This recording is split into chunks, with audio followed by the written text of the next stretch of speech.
Hey guys, welcome to video number 4 of our Green to Great video series following the journey of our newest employee, Dave Brefini.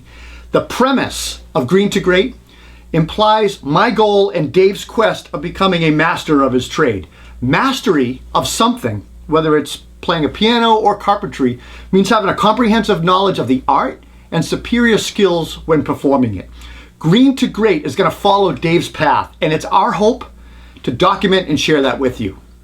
Welcome, Dave. Hi. What are we going to talk about today? Today, it started with a question that I wanted to ask you, that I've been meaning to ask you since I started. And I'm curious, as a young carpenter, how you, an experienced carpenter, is able to balance designing, managing, and building a project, start to finish, in a reasonable amount of time. It seems most of my energy right now is spent on trying to improve my skill set as a carpenter. And I'm curious how you are able to balance all of those things as the general contractor. Yeah, all right. Well, I guess in a few words, I'd say spend your time doing the important things and paying attention to the important things. And for me, that means staying on task. So we're not talking about me being a carpenter or my skills now. We're talking about me and building and organizing and being the boss in a sense. And that can be difficult at times, and I've learned along the way, I've learned strategies. Some are self-taught, and some I've picked up from other people. Like what? So, well, all right, so I've learned that you want to focus. I've learned that 20% of your efforts are going to always give you 80% of the results. And that's something I've followed through life in a lot of different ways. So that's the 80-20 rule? That is called the 80-20 rule. It's also called Pareto's principle. They've used it in the automotive industry and all that stuff. And yeah, it basically, for me, it means avoiding spinning my tires and staying away from time sinks and things like that. I want to engage my efforts in that 20%, the 80% results. And that's my thoughts, my activities, the conversations that I have, whatever is needed to produce the best business results. See, I find that I can accomplish a lot of things when I have a to-do list, which is something that you often provide us. Yeah, exactly. I mean, I'm the same way. So, and I like that about you, by the way. It wasn't something I asked you to do. You do it on your own. And to your initial question, I use a couple of rules and things to balance and design and help manage how I do things. And a to-do list is definitely one of those things to help manage the job. So would you walk me through some of those things that you do to manage a job? Yeah, so, all right. After I submit a carpentry proposal to a client and it's accepted, so I will then take that proposal and I will build a to-do list, a job scope to-do list. And I'll use the scope of work from that proposal. I will list things in order of importance first. What I mean by that is I'll write down deadlines. That could be that could be as simple as countertop templates. That could be inspections, and I'll put those deadlines for certain tasks. Then I'll keep in mind how long things take. Like, I think you guys need 3 days to get that done, or I think the tile guy needs 2 days to do the floors, or whatever. And then I think about that process. And as you know, the remodeling trades, there's a lot of different moving pieces and stuff. Yeah. I mean, the workflow is definitely something that's hard to manage. So, I mean, we have things like, so far we've done a few projects together, and when we start with demo and we move on to framing and then the rough plumbing and rough electrical to all the other phases of the project, there's a lot in that workflow process. A ton of it. So some of the stuff I do is I also try to speak to and figure out what each of those subs, those people, those components need, as well as look at their windows of availability. So what you're talking, that translates into the job site calendars that you post around our job sites. Yeah. Which are helpful. They're definitely helpful. Yeah. So I get a lot of comments on those calendars from the other trades. I mean, it's super organized, but at the end of the day, I find it more helpful than the alternative, which is not posting chaos stuff or nothing. Like Yeah. Who's coming today? Where's so and so? Is he coming today? I like knowing when someone's coming, and that to me allows me to. Well, for instance, we know we had to get those doors trimmed before they could tile into them today, right? So we what's going on. So yeah, I build a job site calendar, and then what I do is I share that calendar with the subs, and everybody gets on the same page that way. Okay, so I get the calendar, but not all these guys are as organized as you are. I mean, on any given job, we can have 4 to 6 subs coming in and doing work. How do you keep them all on track? Well, first of all, I try to get them to verbally agree or email agree of a timeline, right? And then I take that paper calendar and I sync it to my computer and phone. They talk to each other. That's key. I then share that calendar and all those specific dates with all the people involved. And I even set up alerts and pop-up reminders. Sometimes with certain trades guys, my tile guy for one, I'll have like 3 or 4 different reminders pop up because I just know he's tough and I want him to get it. Yeah. Oh yeah, I get those pop-ups. And like I said, they're helpful. I mean, the little things that go into a remodeling project is something that I wasn't aware of before I started here. In previous companies, we just kind of went in and did trim work, or we went in and we just did some rough framing, but we weren't involved in the whole process. Right. And so I find those alerts and pop-ups really helpful.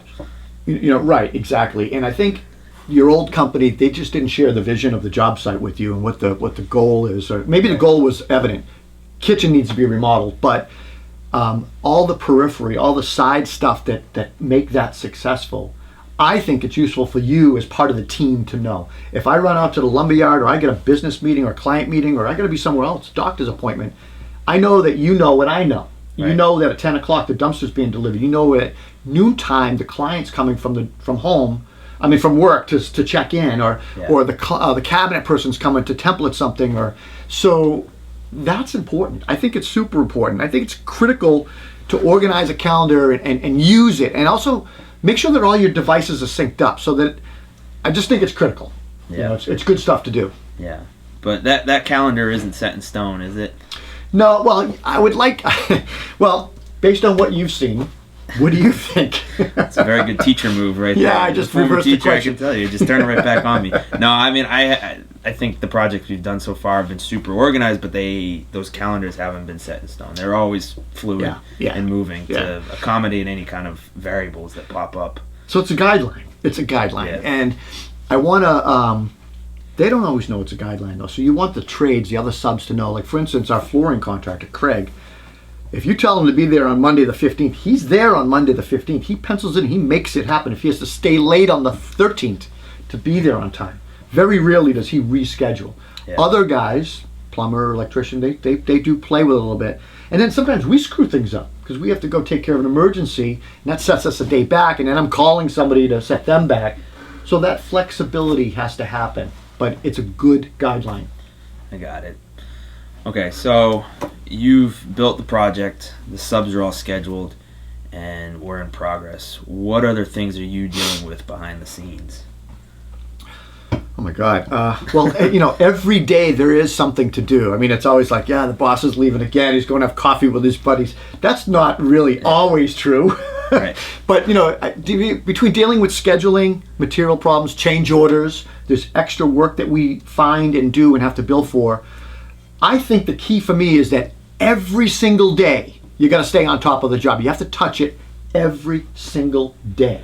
So I assume you're referring to client communication, updates, and emails. Are those the ways that you engage with the project? Exactly. It also means invoicing, paying bills, and basically keeping the company rolling, running the company. You haven't even mentioned swinging a hammer at all. No, and by the way, we do find time to get that done too. So that's at the end of the day stuff. So I just mean there's so much more work outside swinging a hammer or shooting nails. I mean, it's that's what we're talking about actually right now is the stuff that happens behind the scenes, the non-glamorous stuff. So if you like to bang nails, great. You're a carpenter. You want to run a carpentry business. You also have to know how to run a business, and you have to know business techniques and office stuff. I mean, in a certain way, I'm fortunate that at the end of the day, I get to go home and hang up my tool belt and spend time with my family, and not have to worry about all these other business components to running a job. That means you still have work to do at the end of the day. Yeah. So every single day, either before, during, or after banging nails or whatever we do, there's other stuff that has to get done, and unless you have office help, like someone working in an office or running an office for you, a big company, and we're not a big company, then it never ends. There's paperwork, there's checking emails, there's checking voicemail, paying bills, typing estimates. there are incredible time drains and time sinks. And again, I find it that you have to almost become ruthlessly efficient at handling paperwork. And that's, I think, what gives me control. So what do you mean by ruthlessly efficient? Because I just picture a Tasmanian devil running. I know. I getting just everything done. I just kind of like the way that sounded. I think what I mean by ruthlessly efficient is that you got to be efficient in how you operate your business. And I have strategies, and I didn't make them all up. I've learned them. I've taken courses. I self-teach through books and self-help books and business success books. Read successful people's books and stuff like the 7 Habits of Highly Effective People. But I use what's called the 3 F's for office work and stuff like emails and paperwork. And I learned it from taking a time management class. So what are the 3 F's? What are the 3 F's? All right, I was waiting for that because I knew you like the 3 F's. What are you talking about? You were on a roll. So the 3 F's stand for file, forward, and forget. And what I mean by that is file. File means file. If I'm filing something, you only handle paperwork once, right? So I open the envelope, I pull it out, it's important, I file it. So I put it away. Forward. Forward means delegation. I open the envelope or I get the task from the client and they need something done by tomorrow, and I hit forward on the email and I send it to you and I say, Dave, I need you to do this by tomorrow by 10 o'clock a.m. First thing you do tomorrow is this, right? I do it all the time to you. That's forward. Forget is that glorious delete button on the keyboard that you just go, boom, done, delete. So file, forward, and forget. Okay. That's it almost sounds too simple. Yeah, it does. I like to think of simple, stupid. Try to keep things simple if you can. And when filling out paperwork, I also and filing things. We talked about file. I also use broad generic headings and file folders. Right. So for example, I use file titles like estimates. If I do an estimate for a client, I file it. I might even just do it on the computer. To do a job to do, I put it in the file. Receivables. Job completed, receipts, taxes, payroll, etc. I have a file called Dave Brefini and Brian, so I basically, if there's something that has something to do with you, it goes in the Dave folder, and then I generally know where to look for things later. Gotcha. Keep it simple. So do you use any kind of estimating software or payroll software to help streamline those processes? Yeah, so I've struggled with estimating hardware stuff. I still stick build my estimates. Super old school, I know. I do use some technology. I use email, specialty software like QuickBooks and accounting software. I definitely use online banking because it allows me to be paperless. Anything that I can do is paperless is great. Right. I don't have to file that. And then it saves me time. So I do things like taking advantage of paying bills early to building supply companies because they allow you, you get to enjoy that 2 or 3% discount if you do that. Wow. Yeah. Well, I have a lot more questions, but I feel like I just got a lesson in business management and not necessarily carpentry. And that is something that I'm starting to understand. It's part of our journey, right? Yeah, there's more to just swinging a hammer in this trade. There's a lot more that goes on behind the scenes. Well, I told you when we started this process that I can teach anybody carpentry. I can't teach passion, and you have passion. And I also told you that I was going to teach you the business behind the carpentry so that at some point you will run the business. You will be the guy that runs the business. And we just do that through osmosis and trickle down training and, every teaching moments. The other day something happened. I remember telling you something. I said, this is why I'm doing this. Right. And you may forget it today, but I'll do it again in another month. And in a few months, through experience and exposure, you'll pick it up, So this may be a question for another video. But aside from carpentry skills, what are some of the skills that I can do to be more organized, to be a better leader, to be an effective manager down the road? This probably would be good for another video, but again, I think a lot of the stuff you're passionate, you're eager, you want it all. You're that sponge, right? Yeah. I think a lot of this stuff comes through experience and doing, and I think. You and I sitting here 6 months from now, you're going to be very different. And in 6 months from then, you're going to be very different. Because experience is the best teacher, right? Learning to communicate with different types of people. You're going to learn that. One, you already know that. You're really good at communicating. But you're going to learn how I want you to communicate with my clients. You're also going to learn how other experts communicate. Because I'm going to recommend books for you to read and probably send you some courses and stuff like that. And you know, a lot of guys are like, I wouldn't read any books on my own time. Well, then you don't want to really improve and get good. You've got to improve. You've got to continue your education. We're going to do that through classes that I send you to and pay you for. We're going to do that for classes that you volunteer for on your own. You're going to do it on your own through self-teaching through books, reading trade magazines. I give you all my trade magazines. You're also going to learn things from watching other people, successful people and good carpenters and good business people do their jobs, because you're the sponge. And lastly, I think, you know, slow and steady, we talk about slow is smooth and smooth is fast, and you know, good habits, learning something right, having the time to learn it and kind of work through it, and then doing it over and over, repetition becomes habit becomes skills, and so on and so forth. That 10,000 hours, you're an expert. But you know what, definitely this is probably a good topic. We could probably do our next video just on this topic. There's so much here. Yeah, I mean, I definitely would like to hear your thoughts on that in more detail. Yeah, well, I think this is a great idea, and thanks for bringing it up. Of course. Hey, fist bump, love it. There it is. So guys, do you like this type of content or format of what we're doing? If yes, leave us a comment. Let us know in that comment box. Also, please consider subscribing to the channel. Give us a thumbs up. Hit that bell icon, the notification bell.